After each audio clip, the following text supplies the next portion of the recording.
क्या आप सभी ने कभी खुद से पूछा है, मैं कौन हूँ, कहाँ से आया हूँ, कहाँ जा रहा हूँ, कहाँ हमारा गंतव्य है, किस लोक के हम जीव हैं और कहाँ हमें मौत के बाद पहुँच जाना है? क्या आपने कभी अपने भीतर झांक कर देखा है? एक ऐसा सवाल वहाँ छिपा है जिसे ना आपने पूरी तरह जाना न समझा, फिर भी वो हर पल आपको खींचता है, जैसे कोई अदृश्य शक्ति आपको बुला रही हो। आदमी एक खोज है, पर किसकी खोज? क्या आपको इसका उत्तर मालूम है? शायद नहीं। और यही वो रहस्य है जो हजारों हजारों जन्मों से हमारे साथ चल रहा है। आपने धन की तरफ दौड़ लगाई, आपने पद, प्रतिष्ठा, रिश्ते, रिश्तेदार, यश, सत्ता, सबका पीछा किया, लेकिन क्या कभी ऐसा हुआ कि भीतर का कोई हिस्सा पूरी तरह संतुष्ट हुआ हो? कभी महसूस किया है जैसे सब कुछ पाकर भी कुछ छूट सा गया हो? कौन है वो जो हमें ये दौड़ लगवाता है? कौन है जो हमारे भीतर बेचैन रहता है? कौन है वो खाली पात्र जो हर बार भरने के बाद भी खाली रह जाता है? ये जिंदगी, इसकी सुबह और इसकी शाम, शुरुआत कहाँ है, अंत कहाँ है? हैरानी होती है कि हम सब कुछ जीते जा रहे हैं, पर समझे बिना। क्या आपने कभी खुद से ये पूछा है, ये जो मेरी आंखें हर ओर तलाश कर रही हैं, वह किसे ढूंढ रही हैं? ये जो दिल बेचैन रहता है, वो किसके लिए? और जब चांद आसमान में चढ़ता है, जब सूरज तपता है, जब फूल खिलते हैं, तो कभी मन में सवाल नहीं उठता, ये सब किसने रचा है और क्यों? ये कौन है जो गायब होकर भी जलवे दिखा रहा है? ये कौन है जो हर जगह है और फिर भी नजर नहीं आता? हम सब ढूंढ रहे हैं, कोई धन में, कोई प्रेम में, कोई पूजा में, कोई विज्ञान में। प्रेम भी छोड़ो, प्रेम के नाम पर मोह में। पर क्या आपने सोचा है, हम खोजते किसे हैं?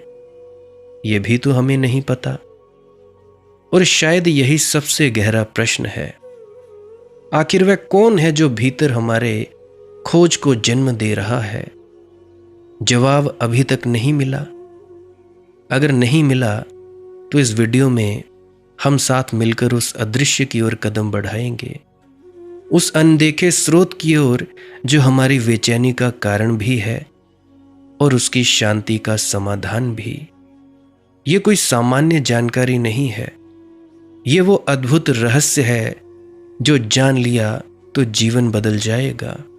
बस ध्यान से सुनिए, अंत तक सुनने की कृपालता करिए, क्योंकि हो सकता है आप जो आगे जानेंगे वह सिर्फ आपके जीवन का ही नहीं, आपकी आत्मा का भी रास्ता तय कर सकता है। या हो सकता है कि आपको भजन सिमरन में दिक्कत परेशानी आती हो तो उसका भी समाधान आपको मिल सकता है। या किसी की अनहद नाद चालू नहीं हुई तो हो सकता है आपको उसका भी उत्तर इस वीडियो में मिल जाए। हो सकता है आपका मन जो इतना चंचल है, ये भी आपका स्थिरता की तरफ बढ़ जाए। हो सकता है ये वीडियो आपकी खोज की अंतिम सीढ़ी बन जाए। तो बने रहिए मेरे साथ इस वीडियो में। गुरु प्यारी सत्कारयोग सत्संगत जी, राधा स्वामी जी, आप सभी के भीतर बैठे परमात्मा को मेरा प्रणाम, आप सभी के चरणों में मेरा प्रणाम। मुझे एक कविता याद आती है, समझी नहीं हयात की शामों सहर को मैं, हैरत से देखती रही शम्मो कमर को मैं। आदमी एक खोज है, किसकी ये हमें ठीक ठीक साफ नहीं, पर खोज है इतना निश्चित है। कोई अज्ञात किसी गहरे अचेतन तल पर प्रश्न बनकर खड़ा है। आदमी एक प्रश्न है, एक जिज्ञासा, किसकी ये भी ठीक पता नहीं। प्रश्न किसके संबंध में है ये भी साफ नहीं, पर प्रश्न है इतना निश्चित है। समझी नहीं हयात की शामों सहर को मैं, ये जिंदगी की क्या है सुबह और क्या है शाम, कुछ समझ में नहीं आता। कहाँ है प्रारंभ कहाँ है अंत, कुछ समझ में नहीं आता।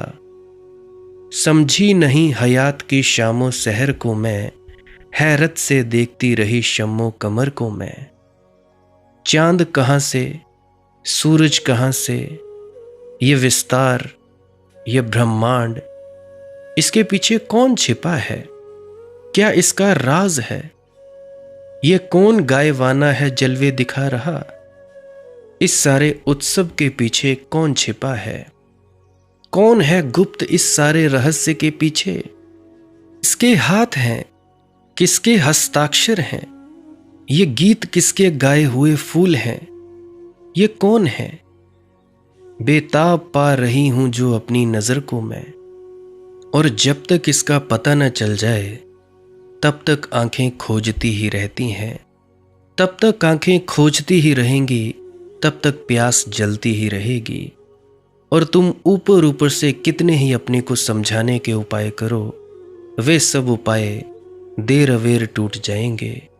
हर बार विषाद हाथ लगेगा। इसी गहरी जिज्ञासा को तृप्त करने में आदमी ने संसार का सारा फैलाव कर लिया है। पता नहीं चलता किसकी खोज है, धन खोजने लगता है। पता नहीं चलता किसकी खोज है, पद खोजने लगता है। और फिर एक दिन धन भी पा लेता है बहुत दौड़कर, और पता है कुछ हाथ ना लगा। पद भी मिल जाता है बहुत जीवन गंवाकर, बहुत जीवन दांव पर लगाकर। मिलने पर पता चलता है हाथ राख से भरे हैं, जीवन व्यर्थ गया। लेकिन जो धन खोजने जाता है वह भी खोजने तो जा रहा है, जो पद खोजने जाता है वह भी खोजने जा रहा है। ऐसा आदमी ही खोजना कठिन है जो खोज न रहा हो, क्योंकि आदमी खोज है, एक जिज्ञासा है। जब तक जिज्ञासा का तीर परमात्मा की तरफ नहीं लग जाता तब तक हमारा भटकाव जारी रहता है। तब तक हम घूमते रहते हैं कोल्हू के बैल की भांति। उसी रास्ते पर गोल गोल चाक घूमता है, ऐसे हम घूमते ही रहते हैं। ये कौन गायवाना जलवे दिखा रहा, बेताब पा रहा हूं जो अपनी नजर को मैं। मंजिल का होश है ना है अपनी खबर मुझे, मुद्दत से तक रहा हूं तेरी राह गुजार को मैं। कुछ पता भी नहीं कि मंजिल क्या है, कहाँ जाना है, कहाँ से आते हैं, किस लिए आए हैं, किस लिए जाना है। मंजिल का होश है ना अपनी खबर मुझे, और ना ये पता है कि ये खोजने वाला कौन है। ये कौन मेरे भीतर बेताब है, ये कौन मेरे भीतर बेचैन है। ये कौन मेरे भीतर प्रश्न बनकर खड़ा है जो मिटता ही नहीं। धन दो, पद दो, प्रतिष्ठा दो, यश दो, सब दे दो, और मेरे भीतर ये कौन सा पात्र है जो भरता नहीं, खाली का खाली रह जाता है। फिर आंखें बेताब हो जाती हैं, फिर दिल बेचैन हो जाता है, फिर खोज शुरू हो जाती है। इसीलिए तो एक वासना चुकती भी नहीं कि दूसरी वासना शुरू हो जाती है, क्योंकि खोज तब तक जारी रहेगी जब तक कि ठीक को ना खोज लिया जाए। उस ठीक का नाम ही परमात्मा है। तुम उसे क्या नाम देते हो इससे फर्क नहीं पड़ता। तुम्हारे भीतर ठीक प्रश्न के बन जाने का नाम है धर्म।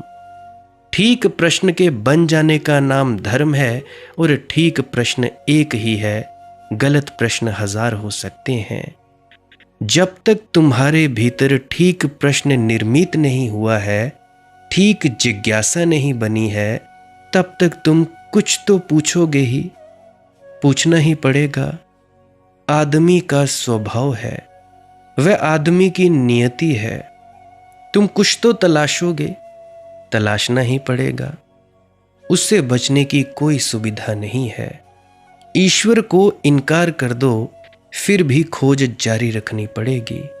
कुछ और खोजोगे, एक बेहतर समाज, साम्यवाद, एक सुंदर भविष्य, एक वर्ग विहीन समाज। कुछ खोजोगे, लेकिन खोज जारी रहेगी। तुम खोज से नहीं बच सकते। खोज से बचने का कोई उपाय नहीं है। खोज के साथ एक ही स्वतंत्रता है, गलत खोज हो सकती है, तब 1000 खोजें हो सकती हैं। ठीक खोज होगी तो एक खोज होगी। स्वस्थ तो एक ही होता है, बीमारियां अनेक होती हैं।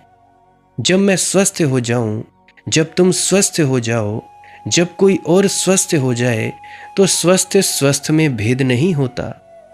इसीलिए कभी भूल कर मत पूछना कि महात्मा बुद्ध और कृष्ण और क्राइस्ट और मोहम्मद में कोई भेद है या नहीं। स्वस्थ में भेद होता ही नहीं। भेद बीमारी में होते हैं।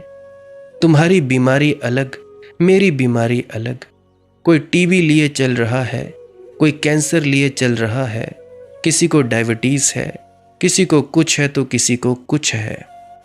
लेकिन स्वस्थ तो एक होता है। स्वस्थ को कोई विश्लेषण नहीं होता। तुम किसी से ये नहीं पूछते। कोई कहे कि मैं बीमार हूं तो तुम पूछते हो कौन सी बीमारी। कोई तुमसे कहे कि मैं स्वस्थ हूं, क्या तुम पूछते हो कौन सा स्वस्थ है। वह बात ही बेहुदी है, वह प्रश्न ही व्यर्थ है। स्वस्थ तो वह स्वस्थ है। इसलिए जो व्यक्ति उपलब्ध हो जाता है वह हिंदू नहीं होता, मुसलमान नहीं होता, ईसाई नहीं होता, राधा स्वामी नहीं होता, गैर राधा स्वामी नहीं होता, कबीर पंथी नहीं होता, निरंकारी नहीं होता, और जो भी तुम समझो वो होता ही नहीं। मेरे अनुभव में ये सब बीमारियों के नाम हैं। जिन भी व्यक्तियों ने ये धर्म शुरू किया था, ये संप्रदाय, जो भी संप्रदाय थी उसको एक नाम दे दिया और जी हो गया धर्म। धार्मिक आदमी बस धार्मिक होता है। इससे क्या फर्क पड़ता है कि किस घर में पैदा हुआ। इससे क्या फर्क पड़ता है कि किस कुएं से पानी पिया। प्यास बुझ गई। जल स्रोत एक है। घाट अनेक होंगे, लेकिन जल स्रोत एक है। किस बर्तन में पानी भरा, इससे भी क्या फर्क पड़ता है कि सोने के पात्र थे, चांदी के थे, मिट्टी के थे, कि पूर्व की दिशा में बैठकर पानी पिया था, कि पश्चिम की दिशा में बैठकर पानी पिया था। कोई फर्क नहीं पड़ता। उस परमात्मा को अल्लाह कहा था, राधा स्वामी कहा था, कि राम कहा था, कोई फर्क नहीं पड़ता। क्या नाम दिए थे, हमारे दिए नाम है। परमात्मा वे नाम है, अनाम है। मंजिल का होश है ना अपनी खबर मुझे, मुद्दत से तक रहा हूं तेरी राह गुजर को मैं। लेकिन राह तो देखी जा रही है। आता ही होगा वह कौन, उसका हमें साफ कुछ भी पता नहीं। हो भी कैसे पता, उससे कभी मुलाकात नहीं हुई। आंख भर उसे कभी देखा नहीं, उससे कभी गुफ्तगू नहीं हुई, उससे कभी दो बातें नहीं हुई। उससे परिचय ही नहीं है, मगर तड़प है, खोज है, आकांक्षा है। दिल की कली कभी ना खिली फिर भी आज तक, हसरत से तक रहा हूं नसीमे सहर को मैं। ये दिल की कली खिली तो नहीं आज तक, लेकिन फिर भी सुबह की प्रातःकालीन हवा आएगी और मेरी कली को खिलाएगी और फूल बनाएगी, और सूरज निकलेगा और सूरज की रोशनी में मेरी गंध भी लुटेगी और मैं तृप्त होऊंगा। वह आकांक्षा गहरे में बैठी है, वह आकांक्षा ही तुम हो। अपनी आकांक्षाओं को ठीक ठीक परख लेना, पहचान लेना। अपनी आकांक्षा को ठीक ठीक दिशा दे देनी, इतना ही धर्म का काम है। ये दिशा कौन देगा, ये दिशा कैसे मिलेगी, ये दिशा कहाँ से आएगी। इसीलिए सद्गुरु का अर्थ है। सद्गुरु का अर्थ समझने के लिए संत धनी धर्मदास जी की वाणी का उपयोग लूंगा। सद्गुरु का अर्थ है जिसने पा लिया, जो मंजिल पर आ गया। सद्गुरु का अर्थ है जिसकी अभीप्सा तृप्ति बन गई, जिसके भीतर अब कोई प्रश्न नहीं। जिसके भीतर प्रश्न नहीं है उसी के भीतर उत्तर हो सकता है। जब तक प्रश्न है तब तक उत्तर नहीं हो सकता। जब तक तुम पूछ रहे हो तब तक कैसे उत्तर होगा? उत्तर ही होता तो पूछते क्यों? जब तक तुम्हारे भीतर रंच मात्र भी प्रश्न रह जाए तो समझना भी खोज जारी है। पर ऐसी घड़ी निश्चित आती है जब सारे प्रश्न गिर जाते हैं। प्रश्नों के गिराने की प्रक्रिया का नाम है ध्यान, नाम है भजन। सिमरन तो केवल शब्दों का जाप है। शब्दों का जाप सिर्फ एकाग्रता के लिए, ताकि आप अंतर्मुखी, ये जो आंखों के अंदर अंधेरा दिखाई देता है, इसमें टिक पाएं। असल बात तो ध्यान या भजन में उस अनहद नाद को सुनने में है। ध्यान उत्तर पाने की चेष्टा नहीं है, ध्यान प्रश्न को विदा करने की चेष्टा है। यहां पे मैं ध्यान या भजन की जगह ध्यान का प्रयोग कर रहा हूं। मन को निष्प्रश्न करने की चेष्टा है ध्यान। जब मन में कोई प्रश्न नहीं होता, अर्थात कोई विचार नहीं होता, क्योंकि सभी विचार प्रश्न है, चाहे उनके पीछे प्रश्न चिन्ह लगा हो या ना लगा हो, सभी विचार प्रश्न है। विचार उठ ही इसीलिए रहे हैं कि हमें ज्ञान नहीं है। विचार ज्ञान के अभाव में उठ रहे हैं।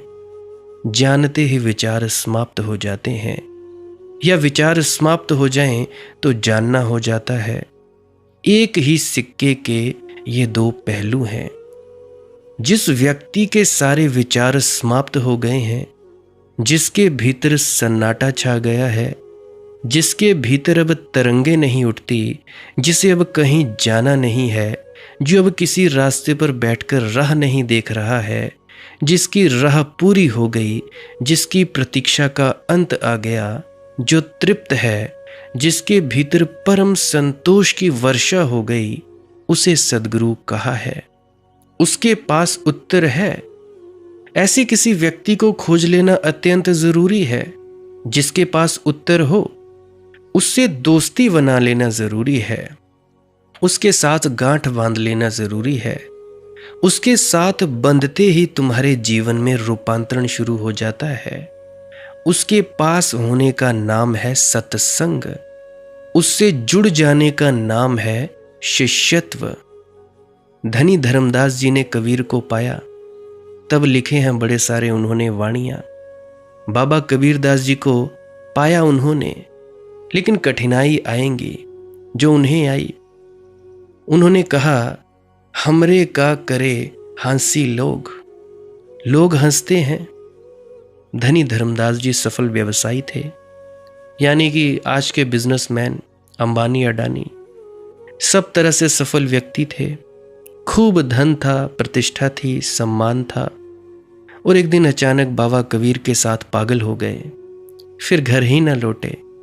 फिर घर खबर भिजवा दी कि लुटा दो जो मेरा है, क्योंकि मेरा कुछ भी नहीं है। और अब मैं वापस नहीं आ रहा हूं, क्योंकि जिसकी मुझे तलाश थी वह मिल गया है। अब वापस जाना कैसा? वे चरण मिल गए जिनको मैं टटोलता था जन्मों जन्मों से। अब उनमें झुक गया। अब झुक गया तो उठना कैसा? सच में जो झुकता है वह फिर कभी उठता नहीं। लोग हंसने लगे होंगे, लोग समझे होंगे पागल हो गया है यह व्यक्ति। स्वाभाविक है, लोगों का समझना भी स्वाभाविक है। लाओ त्सु का प्रसिद्ध वचन है, जब सत्य बोला जाए तो जो समझते हैं वे आनंदित होंगे, जो नहीं समझते हैं वे हंसेंगे। जो नहीं समझते हैं अगर वे ना हंसें तो समझना कि सत्य बोला ही नहीं गया। उनका हंसना जरूरी है, क्योंकि उन्होंने झूठों को सत्य मान लिया है। उनके लिए सत्य झूठ मालूम होगा। हम अपने भीतर जिसको सत्य की तरह पकड़ लिए हैं, उसी से तो तोलेंगे ना, वही तो तराजू होगा ना। किसी ने पैसे को सत्य समझा है और तुम ध्यान में मग्न हो जाओगे, वह समझेगा कि तुम पागल हो गए। उसके पास एक तराजू है। अगर तुम भी धन की दौड़ में हो तो तुम समझदार हो। जो पद की आकांक्षा से पीड़ित है, जिसके भीतर बस एक ही प्रार्थना है और एक ही पूजा है और एक ही अर्चना है, दिल्ली चलो। अगर वह तुमको देखेगा कि तुम कहीं और जा रहे हो तो समझेगा कि पागल हो गए हो। सारी दुनिया दिल्ली जा रही है, तुम कहाँ जा रहे हो? होश में तो हो। और अगर तुम दिल्ली में ही थे और दिल्ली छोड़कर जाने लगे, तब तो वह निश्चित पागल समझेगा। तुम्हारा दिमाग खराब हो गया है। सारी दुनिया आ रही है राज्य सिंहासन की तरफ, तुम कहाँ जा रहे हो? उसके पास एक तर्क है, उसकी एक भाषा है, पद उसके मापने का ढंग है, उसका मापदंड है। जो पद को छोड़ता है वह पागल है। लोग हंसेंगे, हंसना उनकी आत्मरक्षा का उपाय है। अगर वे ना हंसे तो अपनी आत्मरक्षा न कर सकेंगे। तुम नामदानी हो जाओ और बाजार के लोग अगर तुम पर ना हंसे तो बाजार के लोगों को बड़ी मुश्किल हो जाएगी। फिर अपना बचाव कैसे करेंगे? निहत्थे हो जाएंगे, निशास्त्र हो जाएंगे। तुम अगर सही हो तो वे गलत हो जाएंगे। तुम मांस अंडा छोड़ दिया, वे खाते हैं। तुम बीड़ी सिगरेट शराब पीते नहीं, वो सब कुछ करते हैं, तो वे गलत हो जाएंगे। और कोई इस दुनिया में यह जानकर कि मैं गलत हूं जी नहीं सकता। बहुत मुश्किल हो जाता है जीना। गलत भी हो आदमी तो मानना पड़ता है कि ठीक हूं। मानकर ही ठीक जिया जा सकता है। ख्याल रखना, सत्य के साथ ही जी सकते हो तुम। चाहे झूठ के साथ जियो तो उसी को सत्य मान लेना पड़ता है। असत्य को असत्य की तरह जान लेना, फिर उसके साथ जीना असंभव हो जाता है। तुम्हें समझ में आ गया कि जिस नाव में तुम बैठे हो वह कागज की नाव है, फिर कितनी देर बैठे रहोगे? कागज की ही भले हो, मगर तुम ये मानोगे नहीं कि यह कागज की है, तो बैठे रह सकते हो। तुमने एक मकान बनाया है, रेत पर बना लिया है। तुम ये मानना नहीं चाहोगे कि रेत पर बनाया है, क्योंकि रेत पर बनाया है ये बात साफ हो गई कि तुम मकान से निकल भागोगे। निकलना ही पड़ेगा, बड़ा खतरा है। जो तुमसे कहेगा रेत पर मकान बनाया है, तुम उसे पागल कहोगे। और निश्चित ही भीड़ तुम्हारे साथ है, क्योंकि उन सब ने भी रेत पर मकान बनाए हैं और उन सब ने भी कागज की नावें तैराई हैं और वे भी सपनों में जी रहे हैं। मत तुम्हारे साथ है, बहुमत तुम्हारे साथ है। बुद्ध तो कभी कोई एक आध होता है, कबीर बाबा तो कोई एक आध होते हैं, बाकी बुद्धू तो बहुत हैं। उनकी जनसंख्या बड़ी है। वे सब तुमसे राजी होंगे, क्योंकि उनका भी निहित स्वार्थ तुम्हारे ही साथ जुड़ा हुआ है। तुम गलत हो तो वे भी गलत हैं। इसीलिए तो लोग इतना विवाद करते हैं दुनिया में। विवाद की इतनी जरूरत क्या है? इसीलिए इतना विवाद करते हैं कि बिना विवाद के जीना ही मुश्किल हो जाएगा। हिंदू लड़ता है कि मेरी किताब ठीक, मुसलमान लड़ता है मेरी किताब ठीक। दुनिया में सारे लोग अपना विचार ठीक है, इस बात के लिए बड़ा संघर्ष करते हैं।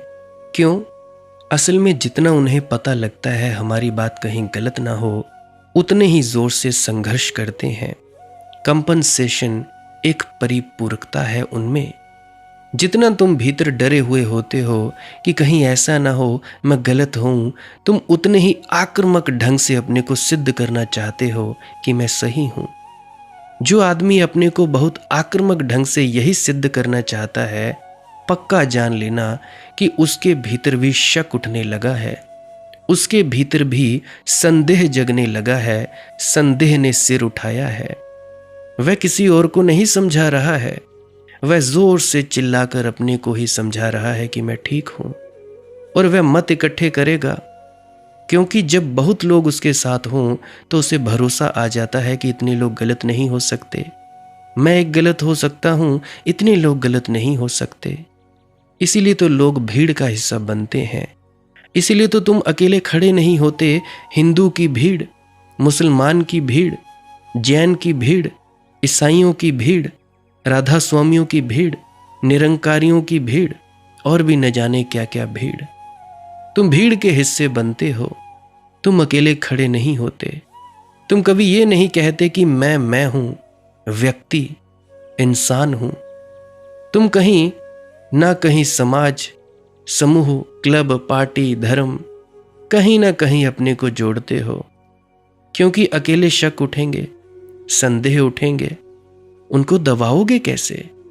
अकेला आदमी गलत हो सकता है, उस हार से बचने के लिए आदमी भीड़ का हिस्सा बन जाता है।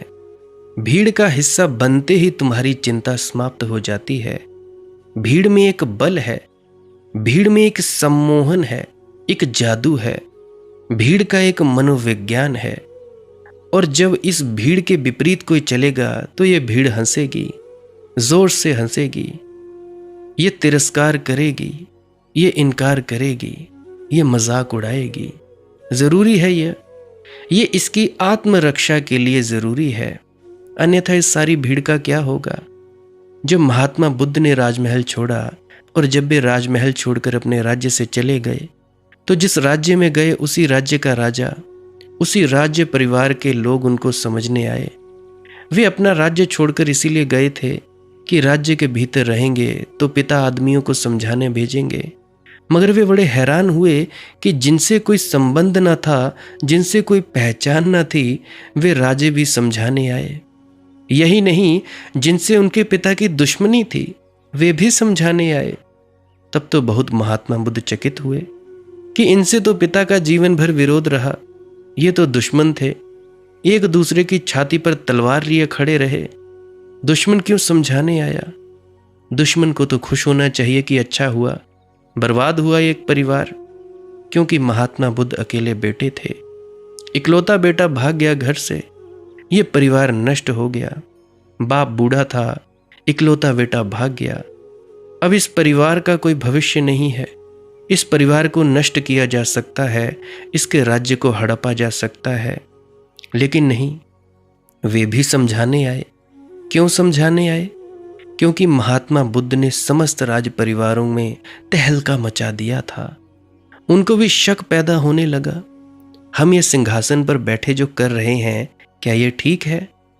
हम ये जो पद को पकड़े बैठे हैं, कहीं ऐसा तो नहीं कि हम जीवन गंवा रहे हैं?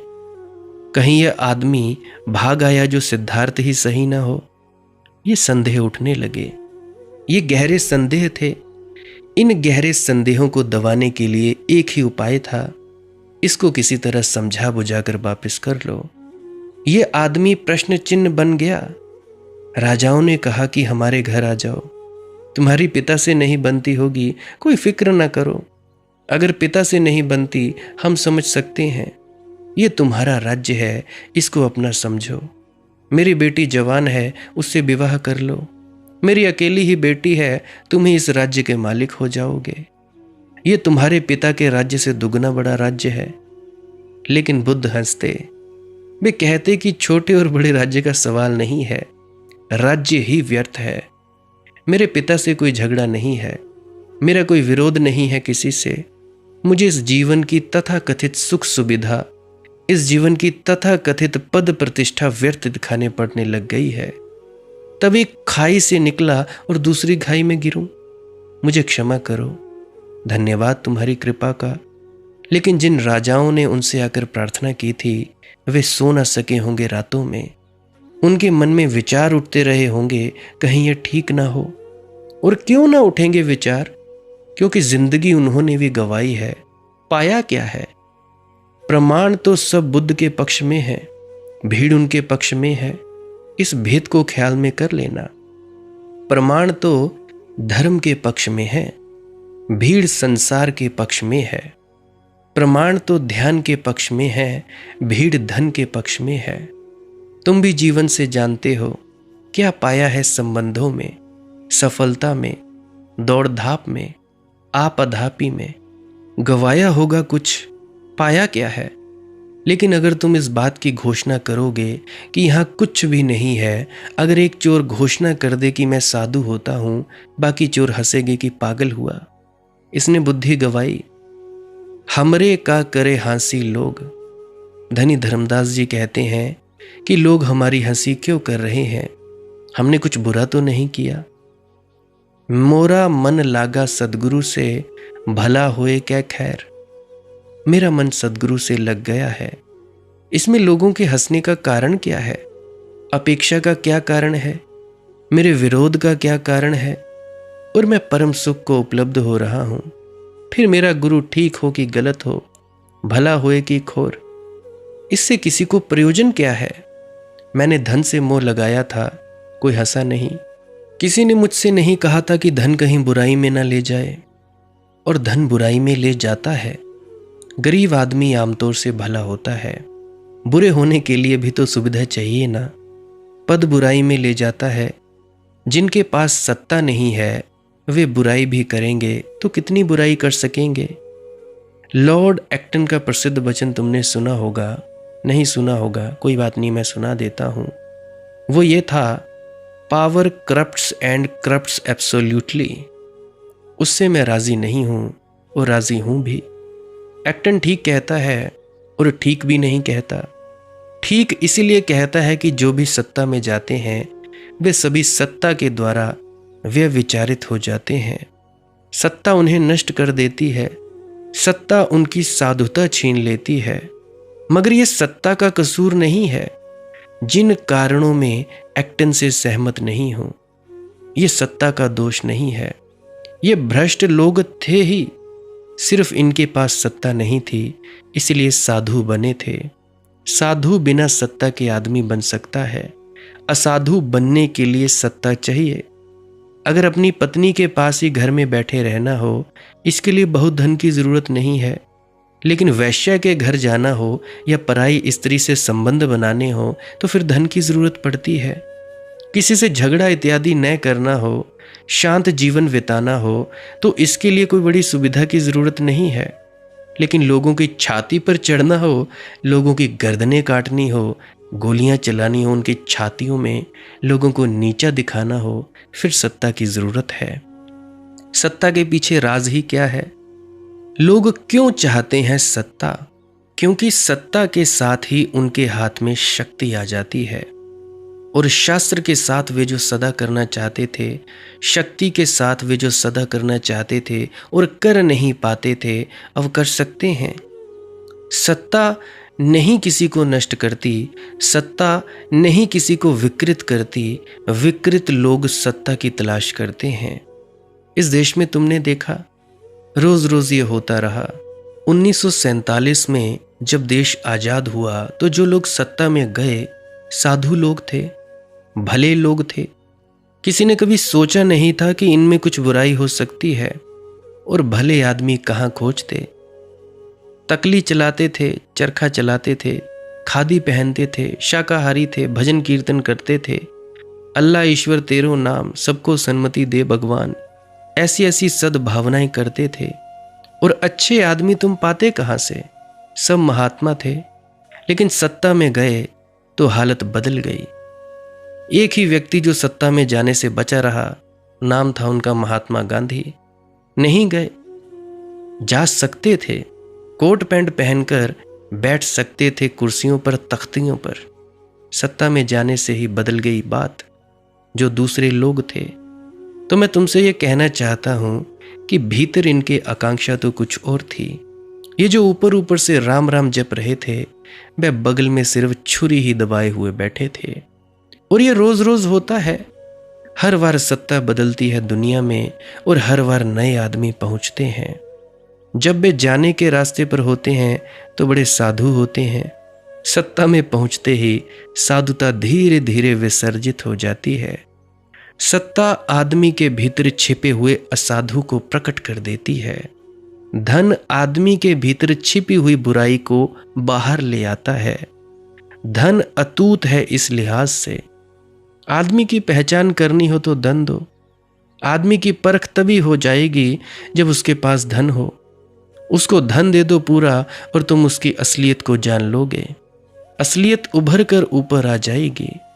गरीब आदमी को अपनी असलियत भीतर दबा कर रखनी पड़ती है, रखनी ही पड़ेगी, मजबूरी है, कोई और उपाय नहीं है। बुरा होने के लिए थोड़ी समृद्धि चाहिए, सुविधा चाहिए। बुराई में खतरे हैं, थोड़ी शक्ति चाहिए। तुम बुरा करोगे तो दूसरे भी बुरा करेंगे। तुम्हारे पास इतनी शक्ति होनी चाहिए कि तुम बुरा करो और दूसरा जवाब ना दे सके, मन मार कर रह जाए। तो एक्टन ठीक कहता है कि सत्ता लोगों को विकृत करती है। लेकिन फिर मैं कहता हूं कि और गहराई से खोजने पर पता चलता है कि विकृत लोग ही सत्ता की तलाश करते हैं। सत्ता का कसूर नहीं है। लोग हंसे नहीं थे, धनी धर्मदास ने खूब धन कमाया, कोई नहीं हंसा और किसी ने नहीं कहा कि धन का दुरुपयोग होगा, और धन का सदा दुरुपयोग होता है। और आज बाबा कबीर के साथ हो लिया धर्मदास तो लोग हंस रहे हैं और लोग हजार तरह के सवालों का जवाब मांग रहे हैं। मोरा मन लागा सतगुरु से। और ये बात मन के लग जाने की है, इसके लिए कोई तर्क नहीं है। इसको याद रखना, ये सूत्र बड़ा बहुमूल्य है। मोरा मन लागा, इसके लिए कोई तर्क नहीं है। ये कोई वैचारिक प्रक्रिया से पहुंची हुई निष्पत्ति नहीं है। ये कोई ऐसा नहीं है कि सोचा, विचारा, अनुभव किया। ये प्रेम है। वसीयत मीर ने मुझको यही की कि सब कुछ होना तू आशिक ना होना। क्यों? समझदार क्यों कहते हैं प्रेमी मत होना? क्योंकि प्रेम इस दुनिया की समझदारी के बिल्कुल विपरीत पड़ जाता है। प्रेम नासमझी है। अगर इस दुनिया के समझदार हैं तो प्रेम नासमझी है, और अगर प्रेम समझदारी है तो ये सारी दुनिया नासमझी है। अगर प्रेम समझदारी है तो तर्क पागलपन है। दो में से चुनना होगा, तर्क या प्रेम। जो प्रेम को चुन लेता है वह तर्क को छोड़ देता है। जो तर्क को पकड़ लेता है वह प्रेम से वंचित रह जाता है। तर्क से बहुत चीजें मिलती हैं, प्रेम नहीं मिलता, और प्रेम नहीं मिलता तो परमात्मा नहीं मिलता। तर्क से बहुत चीजें मिलती हैं लेकिन हृदय खो जाता है, और हृदय खो जाता है तो जीवन का सार खो जाता है। तर्क से बहुत चीजें मिलती हैं लेकिन उल्लास नहीं मिलता, उत्सव नहीं मिलता। तर्क से लोगों के जीवन रेगिस्तान हो जाते हैं, मरुद्यान नहीं रह जाते।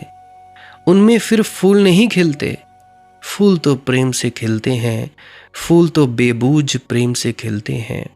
वसीयत मीर ने मुझको यही की कि सब कुछ होना तू आशिक न होना। लेकिन बड़ी मुश्किल है भैया, ये आदमी के हाथ में नहीं है। प्रेम तुम्हारे हाथ में तो नहीं है। हो जाता है, किया नहीं जाता। ऐसे ही सद्गुरु से भी प्रेम हो जाता है, वह भी होने की ही बात है। इश्क पर जोर नहीं है ये वो आतिश गालिब कि लगाए ना लगे और बुझाए ना बुझे। ना तो लगाने से लगती है और ना बुझाने आतिश गालिब। ये ऐसी आग है कि लगाए सदा कहते रहते हैं बचना, सावधान रहना। इसमें प्रेम के उपाय नहीं छोड़े हैं। इस दुनिया से बुझती है। इश्क पर जोर नहीं है ये वो ना लगे और बुझाए ना बुझे। मगर समझदारों से ये दुनिया ऐसी बना दी है कि प्रेम शून्य बना दिया है। और मज़ा ये है कि यही समझदार मंदिर और मस्जिद में भी जाने की बात करते हैं और दुनिया को प्रेम शून्य बना दिया है। और जो दुनिया प्रेम शून्य है उसमें मंदिर मस्जिद झूठे हो जाएंगे, क्योंकि प्रेम पूर्ण दुनिया में ही वस्तुतः मंदिर उग सकता है। प्रेम शून्य दुनिया में मंदिर जबरदस्ती थोपा जाता है, उगता नहीं, उसकी जड़ें नहीं होती। जैसे किसी उत्सव के दिन तुमने लाकर जबरदस्ती और वृक्षों को अपने घर में थोप दिया हो। एक दो दिन हरियाली दिखने लगेगी, उनकी जड़ें नहीं है। केले के वृक्ष काट लाए हो और उनको सौंप दिया जमीन को। एक आध दिन तो हरे दिखेंगे, पर सब झूठ है। तुम्हारे मंदिर मस्जिद सब ऐसे ही झूठ हैं, क्योंकि जिस दुनिया में तुमने ये मंदिर मस्जिद आरोपित किए हैं वह दुनिया प्रेम शून्य है। मंदिर तो प्रेम पूर्ण दुनिया में ही उठ सकता है। इश्क से लोग मना करते हैं जैसे कुछ इख्तियार है अपना। आदमी के हाथ में नहीं है प्रेम। साधारण प्रेम भी आदमी के हाथ में नहीं है। तुम एक स्त्री के प्रेम में पड़ गए, कि एक पुरुष के प्रेम में पड़ गए, कि एक मित्र के प्रेम में पड़ गए, यह भी तुम्हारे हाथ में नहीं है। अचानक तुम पाते हो किसी से तरंग मेल खा गई। अचानक तुम पाते हो किसी के साथ बस संगीत बध गया, लयबद्धता हो गई। किसी को देखते ही एक छंद उमगा जो तुम्हारे हाथ में नहीं है, जो तुम्हारे वश में नहीं है। तो सद्गुरु के साथ तो यह पागलपन और भी बड़ा होता है। बस प्रेम हो जाता है। हमने अपने से की बहुत, लेकिन मर्ज़े इश्क का इलाज नहीं। जो प्रेम में पड़ता है वह भी बचना चाहता है, क्योंकि प्रेम अहंकार को डुबाता है, मिटाता है। कौन अपने अहंकार को डुबाना चाहता है भैया? दुनिया भी कहती है कि भैया बचो बचो, जितना बच सकते हो बचो, और भीतर अहंकार भी कहता है कि बचो। दुनिया और अहंकार के बीच साठगांठ है। दुनिया और अहंकार एक ही भाषा बोलते हैं, लेकिन जब प्रेम की किरण उतर आती है तो फिर कोई उपाय नहीं है। मोरा मन लागा सदगुरु से। सौभाग्य का क्षण है ऐसा कि सदगुरु से मन लग जाए, क्योंकि यह परमात्मा की तरफ पहला और अंतिम कदम है। पहला भी और अंतिम भी, इसके बाद कोई और कदम नहीं है। एक ही कदम में यात्रा पूरी हो जाती है, क्योंकि सदगुरु के दो काम हैं। एक तरफ से वह दुनिया से तुम्हें तोड़ देता है, और तुम दुनिया से टूटे कि परमात्मा से जुड़े। बोलिया रब दा की पौना, इधरों पुटना ते इधरों लौना। तुम्हें कोई और चीज रोके नहीं है। तुम दुनिया से जुड़े हो, इसीलिए परमात्मा से टूटे हुए हो। इंसान को वे इश्क सलीफा नहीं आता। जीना तो बड़ी चीज है, मरना भी नहीं आता। प्रेम के बिना ना तो जीना आता है, जीना तो बड़ी चीज है, मरना भी नहीं आता। प्रेम दोनों बातें सिखा जाता है, एक ही झलक में सिखा जाता है। मरना भी सिखा जाता है और जीना भी सिखा जाता है। तुम ध्यान रखना, जब तक तुम्हारी जिंदगी में कोई ऐसी चीज ना हो जिसके लिए तुम मर ना सको, तो समझना तुम्हारी जिंदगी में ऐसी कोई चीज नहीं जिसके लिए तुम जी सको। मेरी बात से सहमत हो पाओगे अगर तुम लोगों को प्रैक्टिकली में ये लाइफ में आ गया। जीना और मरना साथ घट जाते हैं।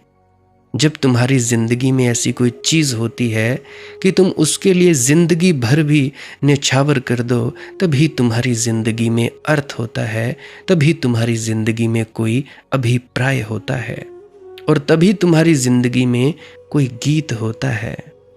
ये बड़े मजे की बात है, बड़ी विरोधाभासी है। जिसके पास मरने का कारण होता है, उसके पास जीने का कारण होता है। अधिकतर लोगों के पास ना तो मरने का कारण है, ना तो कोई जीने का कारण है। वे ऐसे धक्के खाते हैं, जीते नहीं, बहे जाते हैं। उनके जीवन में कोई दिशा नहीं होती। कहाँ जा रहे हैं, क्यों जा रहे हैं, और सब जा रहे हैं इसीलिए वे भी जा रहे हैं। उनसे पूछो ही मत। ऐसे प्रश्न शिष्ट नहीं समझे जाते, अशिष्ट समझे जाते हैं। ऐसी बातें पूछो ही मत। भले लोग, सुसंस्कृत लोग ऐसी बातें नहीं पूछते। कहाँ जा रहे हो, क्यों जा रहे हो, किसी लिए जा रहे हो। अच्छे भले लोग भीड़ जहाँ जाती है उस तरफ चलने लगते हैं चुपचाप। अच्छे भले लोग आज्ञाकारी होते हैं, विद्रोही नहीं होते। और धर्म विद्रोह है और प्रेम विद्रोह का पाठ सिखाता है। कोयल की सदाएं आती हों जब रह रह के गुलजारों से, एक नगमय शिरीं फूट पड़े जब दिल के नाजुक तारों से। उस वक्त हटा के पर्दों को तू काश चमन में दर आए, हस्ती मेरी जरी जरी तस्वीरें मसर्रत बन जाए। कोई घड़ी होती है, कोई वसंत की घड़ी होती है जब तुम्हारे आंखें ताज़ा होती हैं। कोई प्रभाव होता है तुम्हारे जीवन में। उस घड़ी में अगर तुम्हें किसी ऐसे व्यक्ति से मिलन हो जाए जो पाया गया है, संयोग की ही बात है, आयोजन नहीं किया जा सकता। सद्गुरु अतिथि की तरह आता है, तिथि बताकर नहीं आता, इसीलिए अतिथि। पहले से खबर नहीं हो सकती कि भाई आ रहा हूं। शायद पहले से खबर हो तो तुम भाग ही जाओ। अनायास घटती है घटना। तुम शायद किसी और ही काम से गए थे, तुम शस्त्र किसी और ही वजह से गए थे। तुमने कभी सोचा भी ना था कि इतने गहरे जाल में पड़ जाओगे। तुम हिसाब किताब से ना गए थे। हिसाब किताब किया होता तो गए ही ना होते। हिसाब किताबी सद्गुरुओं के पास नहीं जाते। धनी धर्मदास भी नहीं गए थे। धनी धर्मदास धनी थे। और जैसे धनी लोग धार्मिक होते हैं, इसी तरह धार्मिक भी थे। सत्यनारायण की कथा, पूजा पाठ, यज्ञ हवन करवाते थे। इसी पूजा हवन यज्ञ इत्यादि करवाने की प्रक्रिया में मथुरा गए थे। वहाँ किसी ने कहा कि आप आ ही गए हो, बाबा कबीर के यहाँ भी आ जाएं, उनके दर्शन कर लो भाई। बहुत साधु संतों के दर्शन किए थे, सोचा चलो इस साधु का भी कर लें। मगर ये साधु और साधुओं जैसा नहीं था। और तो तुम्हारे साधु सन्यासी तुम्हारे संसार के ही अंग हैं, तुम्हारी सांत्वना के हिस्से हैं। तुम्हें सोए रखने में नींद की दवा का काम करते हैं। तुम्हें बच्चा नहीं होता, वे कोई पुड़िया दे देते हैं। धर्म तो तुम्हें फिर दोबारा पैदा ना होना पड़े, इसकी प्रक्रिया है। वे दूसरे तक को पैदा करवाने का उपाय करवा देते हैं। तुम्हें चुनाव लड़ना है, वे यज्ञ करवा देते हैं कि जीत निश्चित करवा देंगे। कोई ज्योतिष में कोई कुछ करवा रहा है। धर्म तो तुम्हें इस संसार में हराने की प्रक्रिया है, ताकि तुम यहाँ हार जाओ तो परमात्मा का स्मरण आए। हारे को हरि नाम, लेकिन वे तुम्हें यहाँ जीत करवा देते हैं। तुम लॉटरी के टिकट खरीदो और यहाँ तुम्हें लोग मिल जाते हैं, महात्मा, जो आशीर्वाद दे देते हैं कि भैया ठीक है, तुम्हारी टिकट निकल आएगी। भी मुझे बात याद आती है, काफ़ी दिनों से एक मोबाइल नंबर मुझे कॉल कर रहा था। नंबर से कॉल आ रहा था मुझे, मैंने उठाया नहीं क्योंकि कभी व्यस्त तो कभी सोया हुआ। तो कॉल उठाया तो कहने लगे कि मनदीप भाई मुझे नंबर बता दो। मैंने कहा भाई कौन सा नंबर? मैंने तुम्हें नंबर दिया है तभी तो तूने मुझे कॉल किया। कहता नहीं नहीं, मुझे नंबर बता दीजिए, सट्टे का नंबर। मैंने कहा भाई मैं तो ऐसे नंबर देता नहीं। कहने लगा नहीं नहीं, मुझे तो वो नंबर बताओ, सट्टे का नंबर बताओ। मैंने कहा भाई मैं नंबर नहीं बताता, हाँ मैं हारने का नंबर बता देता हूँ कि किससे तुम हार जाओगे। तो वे कहने लगे नहीं नहीं यार, आप भी क्या बात कर रहे हो, महात्मा कभी ऐसा कर सकते हैं? महात्मा का तो काम ही यही है कि आशीर्वाद दे, आप मुझे टाल नहीं सकते। आज तो मैं नंबर ले ही लूँगा। बड़े दिनों के बाद कॉल उठाया है। तो उसने कहा कि भाई एक बार, दोबारा फिर आपको नहीं सताऊंगा, बस एक बार हो जाए तो सब ठीक ठीक हो जाए। अब आप देखिए मेरी लड़की है, बड़ी हो गई, शादी करनी है, बेटा है, नौकरी नहीं लगती, तो कोई ऐसा आपसे नाजायज काम नहीं करवा रहा हूँ। तुम्हारे साधु, तुम्हारे महात्मा यही करते रहे हैं सदियों से, वेद से लेकर अब तक, और ऐसे ऐसे काम करते रहे हैं कि तुम हैरान होगे। दुश्मन को मारना है, उसके लिए भी तुम्हारा महात्मा आशीर्वाद दे देता है। वेदों में इस तरह की ऋचाएं हैं जो बड़ी बेहूदी हैं, जिनमें इंद्र से प्रार्थना की गई है कि हे इंद्र, मेरे दुश्मन के खेत में फसल ना हो, पानी ना गिरे, कि मेरे दुश्मन की गाय के थन सूख जाएं, उसमें दूध ना बहे। जिसने ये प्रार्थनाएं की होंगी क्या वे धार्मिक थे? और जिसने ये प्रार्थनाएं संग्रहित की क्या वो धार्मिक होते होंगे? और जो सदियों से इस किताब को पूजते रहे हैं क्या वे धार्मिक हो सकते हैं? लेकिन तथाकथित धर्म ऐसा ही है, वह तुम्हारे संसार का ही फैलाव है, वह उसी का हिस्सा है। धनी धर्मदास बहुत साधुओं के पास गए थे और सभी साधुओं को उन्होंने शांति दी थी। किसी को धन दान कर दिया था, किसी को मकान दान कर दिया था, किसी को मंदिर बनवा दिया था। तो संत कबीर के पास जाकर मुश्किल में पड़ गए, भूल से चले गए थे, नहीं तो शायद गए भी ना होते। वह जो आंख मिली बाबा कबीर से, कुछ बात और हो गई, मोरा मन लागा सदगुरु से। थी वह निगाहे नाज या नावक का तीर था, मिलते ही आंख रह गया मैं कह के हाय दिल। पागल होने की घड़ी आ गई, मोरा मन लागा सदगुरु से, भला होए कि खोर। और अब सवाल ये नहीं है कि भाई इससे अच्छा होगा या बुरा होगा, ये अच्छे बुरे के पास घटना है। इसीलिए तो तुम प्रेमी को कभी नहीं समझ सकते कि इससे बुरा हो जाएगा। वह कहता है बुरा हो तो हो जाए। प्रेमी इतनी बड़ी घटना है, प्रेम इतनी बड़ी घटना है कि बुरा सहा जा सकता है। रहीमन मैन तुरंग चढ़ी चलवो पावक माही, प्रेम पंथ ऐसो कठिन सब कोई निभत नाही। अंतर दांव लगी रहे, धुआं न प्रकटे सोए। कै जिय जाने आपने कै, जा सिरवीती होए। जे सुलगे ते बुझ गए, बुझे ते सुलगे माही। रहीमन दाहे प्रेम के, बुझ बुझ के सुलगाही। ये ना रहीम सराहिए, लेन देन की प्रीत। प्राणन बाजी राखिए, हार होए की जीत। फिर अब हार होगी कि जीत, ये तो सवाल नहीं उठता। प्राण की बाजी लगानी होती है। प्रेम पंथ ऐसो कठिन, सब कोई निभत नहीं। दुकानदारों का काम नहीं, ये जुआरियों का काम है। धनी धर्मदास जी जुआरी रहे होंगे, हिम्मतवर थे, दांव पर सब लगा दिया। वह जो आंखों में दिख गया था बाबा कबीर के, तय कर लिया कि जब तक मुझे ना दिख जाए तब तक अब जीवन में कोई सार नहीं है। वह जो बाबा कबीर के पास आभा दिखाई पड़ी थी, वह जो रोशनी दमक गई थी दामनी की तरह, जब तक मेरे जीवन का भी अंग न हो जाए तब तक सब व्यर्थ है।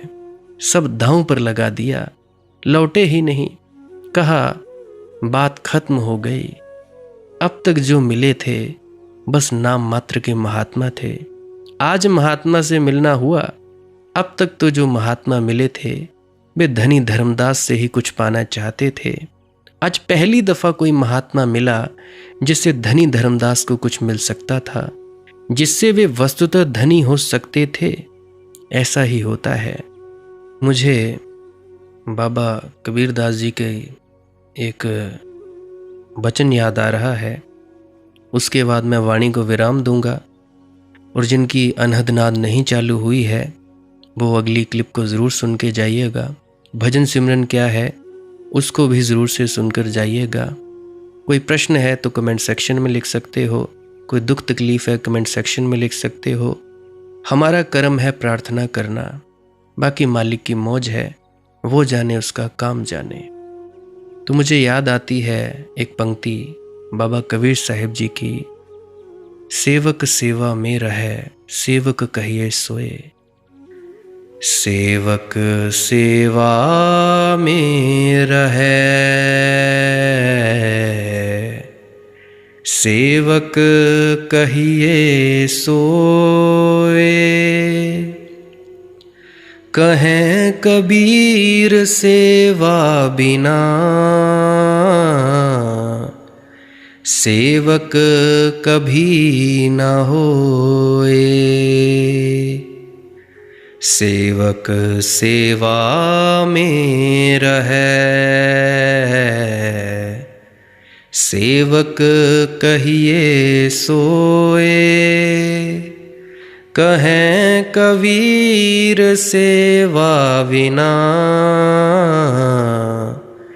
सेवक कभी न होए। सेवक सेवा में रहे, अनंत कहूँ नहीं जाई। दुख सुख सिर ऊपर सहे, कहे कबीर समझाई। गलती गुस्ताखी माफ़। धन्यवाद, आपका बहुत बहुत शुक्रिया।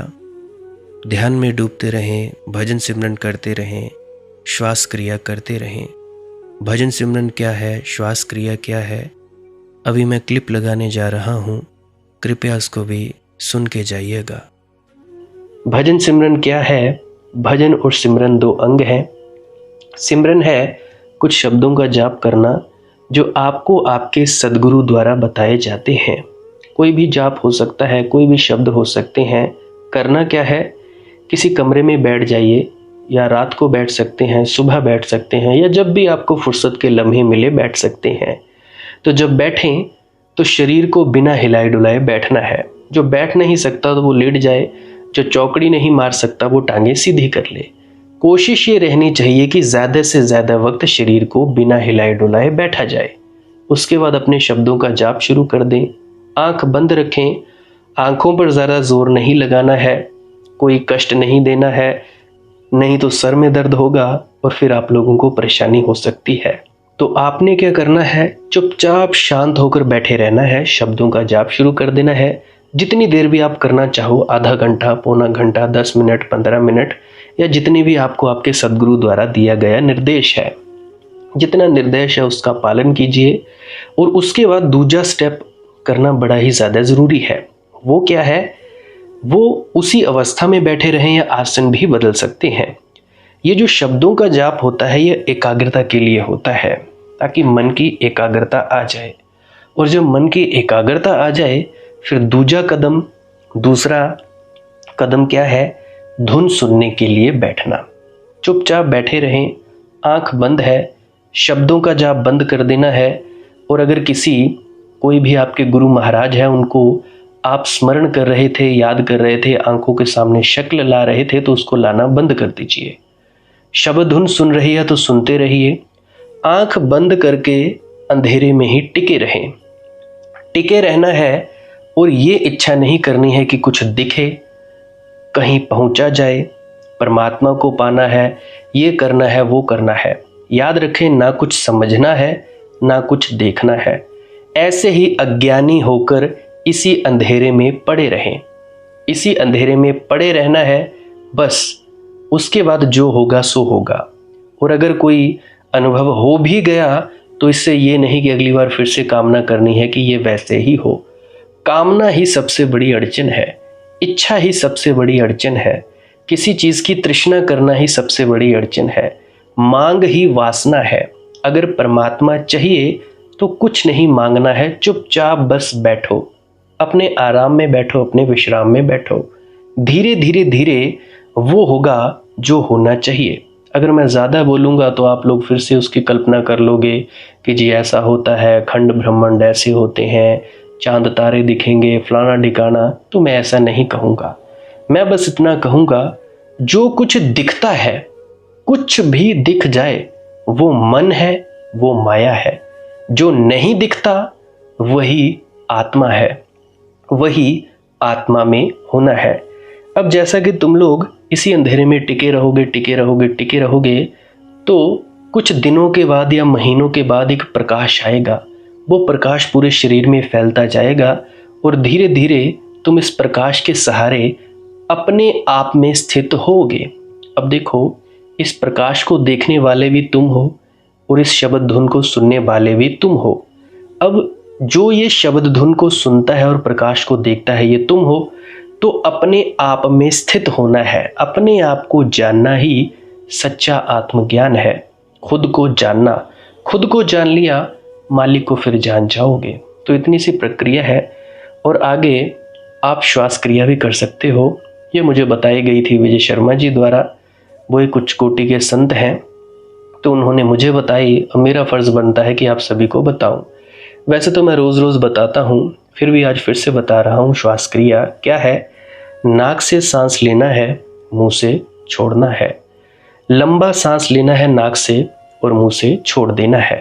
15 मिनट करें, 20 मिनट करें, आधा पौना घंटा, जितनी देर भी आप कर सकते हो करें। करने के बाद करना कुछ नहीं है, चुपचाप आंख बंद करके बैठ जाना है। लेट सकते हो तो लेट सकते हैं, वो आपकी अपनी इच्छा है। नींद आ जाए तो सो जाना है, कोई शरीर को कष्ट नहीं देना है। अगर सर घूमने देना है, अगर आपका शरीर कांपे तो कांपने देना है। उसकी आपने दिक्कत, परेशानी और चिंता नहीं लेनी है, ये सब होता ही है। और मरने से डर लगे तब भी नहीं डरना है, ये होता ही है। क्या कहा मैंने, 15 से 20 मिनट कर सकते हैं, उसके बाद चुपचाप बैठें और अपने भीतर अपने आप उतर जाओगे। ठीक है जी। प्रेग्नेंट लेडीज़ बिल्कुल ना करें, जिनको दिल की बीमारी है या गोलियां वगैरह खाते हैं वो भी बिल्कुल ना करें, और बाकी सब कर सकते हैं। जिनको नींद नहीं आती वो अवश्य करें, और जिनको थोड़ा डिप्रेशन रहता है वो भी अवश्य करें, और जिनके बच्चे थोड़े पढ़ाई में कमज़ोर हैं वो भी ज़रूर करें। बाकी आपकी मौज है, करना हो करिए, नहीं तो आपकी अपनी अपनी इच्छा है। और ध्यान दें, जब सिमरन करें तो उसके बाद सीधा भजन पे बैठें, और जब ये श्वास क्रिया करें तो इसके बाद सीधा भजन के लिए बैठें। अलग अलग प्रक्रियाएं हैं, एकाग्रता के लिए है श्वास क्रिया और एकाग्रता के लिए ही है भजन सिमरन। सिमरन भी एकाग्रता के लिए और श्वास क्रिया भी एकाग्रता के लिए। ठीक है, मिक्स नहीं करना है, अलग अलग करिए। अगर श्वास क्रिया करी तो उसके बाद सीधा धुन सुनने पर बैठें। अगर सिमरन के शब्दों का जाप किया उसके बाद फिर से धुन सुनने पर बैठें। बाकी आपकी अपनी मौज है, जो आपको रुचे वो कर सकते हो। अगर धुन सुनने लगे तो धुन सुनने पर ही डायरेक्ट बैठा जाए, परंतु श्वास क्रिया मत छोड़ना, क्योंकि श्वास क्रिया करने से शारीरिक, मानसिक और आध्यात्मिक लाभ मिलता है। तो बाकी आप कीजिए, आपकी मौज है। और कोई प्रश्न है तो कमेंट सेक्शन में पूछ सकते हैं, या इंस्टाग्राम, टेलीग्राम, फेसबुक पे सर्च करें मालिक की मौज सत्संग, तो वहाँ पे पूछ सकते हैं। प्रश्न पूछने से पहले एक विनती, आप लोग पुरानी सत्संग वीडियोस को अवश्य सुनिए। क्या पता आपके प्रश्नों के जवाब मिल जाएं और आप अपने भीतर ध्यान में उतर जाएं। बाकी आपकी अपनी मौज है। लाइक कर सकते हैं इस वीडियो को अगर आपको कुछ सीखने को मिला है, और कमेंट सेक्शन में राधा स्वामी ज़रूर लिखें। सब्सक्राइब कर सकते हैं इस चैनल को अगर रोज़ रोज़ नए नए सत्संग सुनना चाहते हैं। और बाकी आप सत्संग लगा के छोड़ दीजिए, और बस छोड़ दीजिए। सुनते सुनते आप ध्यान में प्रवेश करेंगे या तो आप जी सो जाएंगे, तो आपकी मौज है। बाकी आप लोग अगर शेयर करना चाहो अपने मित्रों तक तो कर सकते हैं, नहीं तो मालिक की मौज है, कोई चक्कर नहीं है। आप मुझे इतने अंत तक सुनते हो, इतने अंत तक सुनने के लिए आपका बहुत बहुत शुक्रिया, बहुत बहुत धन्यवाद। और मुबारक हो आप लोगों ने जो आनंद प्राप्त किया। अब मैं अपने गुरु महाराज को प्रणाम करता हूँ, आप सभी के भीतर बैठे परमात्मा को भी प्रणाम करता हूँ। मेरा प्रणाम स्वीकार करें। राधा स्वामी जी।